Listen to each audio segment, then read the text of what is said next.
असली भूतिया घर कहानियों जैसे नहीं होते। वो एक ऐसी दहशत से भरे होते हैं जो आपकी रूह कंपा देती है। ये दहशत ओखेवन गांव में असली थी। इसके किनारे पर एक खंडहर नुमा हवेली थी। स्थानीय लोग इसे मौत का घर कहते थे। कोई भी इसके पास जाने की हिम्मत नहीं करता था। घर टेरे दांत की तरह खड़ा था। इसकी खिड़कियां अंधेरी, खाली आंखें थीं। छत झुकी हुई थी, जैसे कभी भी गिर सकती है। घर के आसपास की हवा भारी लगती थी, मानो कोई अनदेखी ताकत आपके फेफड़ों से सांसें निचोड़ रही हो। घर सालों से खाली था, फिर भी कभी कभी रात में आप खिड़कियों में रोशनी टिमटिमाते हुए देख सकते थे। लोगों ने कहा कि उन्होंने इसकी सड़ती दीवारों के भीतर से चीखें गूंजती सुनी, लेकिन किसी ने भी जांच करने की हिम्मत नहीं की। गांव पर डर का साया था। मौत के घर में एक काला राज छुपा था। ये एक राज था जो पास के जंगल के सरसराते पत्तों और चरमराती शाखाओं में फुसफुसाया जाता था। ये एक राज था जो ग्रामीणों के दिलों को दहला देता था। गांव के बुजुर्ग धीमी आवाज में घर के बारे में बात करते थे। वे वहां रहने वाले परिवारों के किस्से सुनाते थे। हर परिवार का अंत असमय हुआ था। कुछ लोगों ने कहा कि घर शापित था। दूसरों ने कहा कि यह एक प्राचीन भारतीय कब्रिस्तान पर बनाया गया था। एक कहानी एक ऐसे परिवार के बारे में थी जो गर्मियों के दौरान वहां रहने आया था। वे जीवन और हंसी से भरे हुए थे, लेकिन सर्दियों तक उनमें से हर एक मर गया। उनके शव घर के अंदर मिले। उनके चेहरे दहशत भरे भावों से जमे हुए थे। एक और कहानी एक युवा जोड़े के बारे में थी। वे प्यार में पागल थे। उन्होंने सोचा था कि वे घर के श्राप को तोड़ सकते हैं। वे गलत थे। एक रात ग्रामीणों ने उनकी चीखें सन्नाटे में गूंजती सुनी। अगली सुबह घर खाली था। वह जोड़ा फिर कभी नहीं देखा गया। ये कहानियां सिर्फ किंवदंतियों से बढ़कर थीं। वे चेतावनी थी, चेतावनी जिसने ग्रामीणों को मौत के घर से दूर रखा। एक गर्मी की रात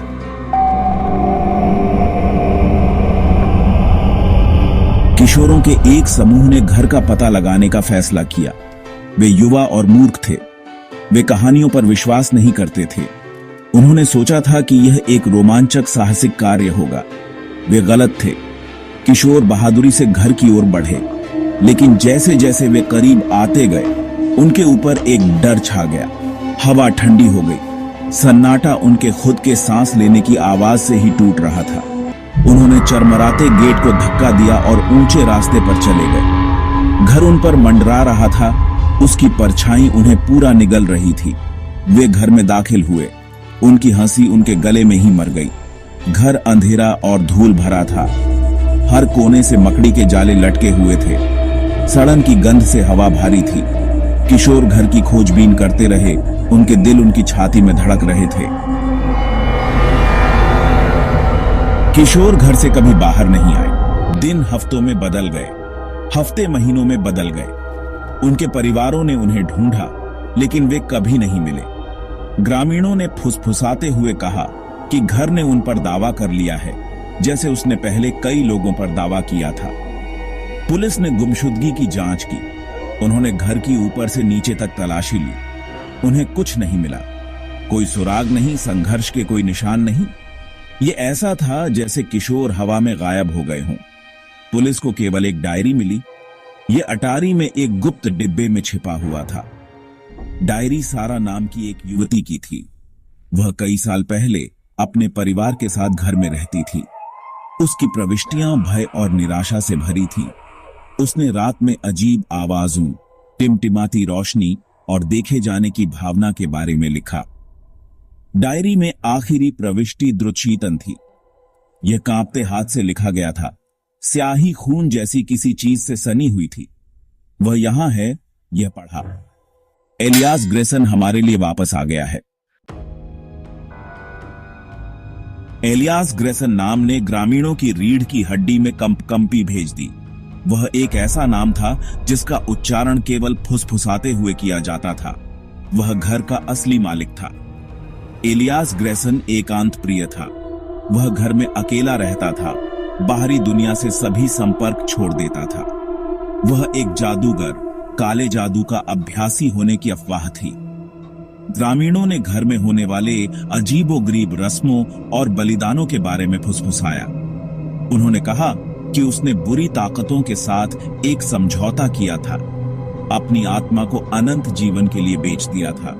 एक दिन एलियास ग्रेसन गायब हो गया। कुछ लोगों ने कहा कि वह अपने ही काले जादू से भस्म हो गया था। दूसरों ने कहा कि वह अभी भी जीवित है, घर की दीवारों के भीतर कहीं फंसा हुआ। सारा की डायरी ने ग्रामीणों के सबसे बुरे डर की पुष्टि की। एलियास ग्रेसन वापस आ गया था और वह अकेला नहीं था। किशोरों के लापता होने और सारा की डायरी की खोज ने ग्रामीणों को डरा दिया। उन्होंने मांग की कि घर के बारे में कुछ किया जाए। गांव के पुजारी फादर माइकल ने भूत भगाने का फैसला किया। फादर माइकल एक पवित्र व्यक्ति थे। उन्होंने अपने समय में कई भूत भगाए थे, लेकिन उस घर में जिस बुराई का सामना उन्होंने किया, उसके लिए कुछ भी उन्हें तैयार नहीं कर सकता था।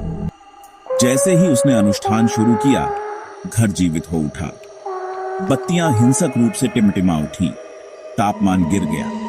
घर में एक अलौकिक विलाप गूंज उठा। फादर माइकल आगे बढ़े। उनकी आवाज कांप रही थी क्योंकि उन्होंने पवित्र छंदों का पाठ किया, लेकिन बुराई बहुत मजबूत थी। वह जो क्रूस पकड़े हुए था, वह आग की लपटों में फट गया। उसे एक अनदेखी ताकत ने पीछे फेंक दिया।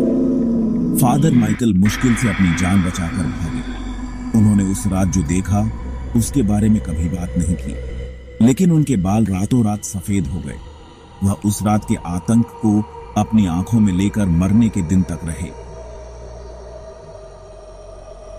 साल बीत गए। मौत का घर वीरान रहा, लेकिन कहानियां जारी रहीं। लोगों ने खिड़कियों में अजीब रोशनी देखने का दावा किया। दूसरों ने खाली कमरों से फुसफुसाहट सुनी। घर एक किंवदंती बन गया था। अंधेरे की एक द्रुत शीतन याद दिलाता है जो परछाई में छिप सकता है। हाल ही में एक असामान्य जांच दल ने मौत के घर के रहस्य से निपटने का फैसला किया। वे नवीनतम तकनीक से लैस थे। वे सच्चाई का पता लगाने के लिए दृढ़ थे। वे घर में दाखिल हुए, उन भयावहताओं से अनजान जो उनका इंतजार कर रही थीं। उन्होंने वही भयानक घटनाएं अनुभव की जिन्होंने दूसरों को पागल कर दिया था। उन्होंने फुसफुसाहट सुनी, परछाई देखी, अपनी त्वचा पर बर्फीली सांस महसूस की। उनके उपकरण खराब हो गए। उनके कैमरों ने उन चीजों की छवियां कैद की जो व्याख्या से परे थीं। टीम का सफाया हो गया। केवल एक सदस्य अपनी जान बचाकर भाग निकला। वह सदमे में थी। जो उसने देखा था उसके बारे में सुसंगत रूप से बोलने में असमर्थ थी। मौत के घर ने पीड़ितों के एक और समूह पर दावा किया था। घर आज भी खड़ा है, भय और निराशा का प्रतीक। यह एक द्रुत शीतन याद दिलाता है कि कुछ जगहों को अछूता छोड़ देना सबसे अच्छा है। कुछ राज दफन रहना ही बेहतर है। आपके क्या विचार हैं?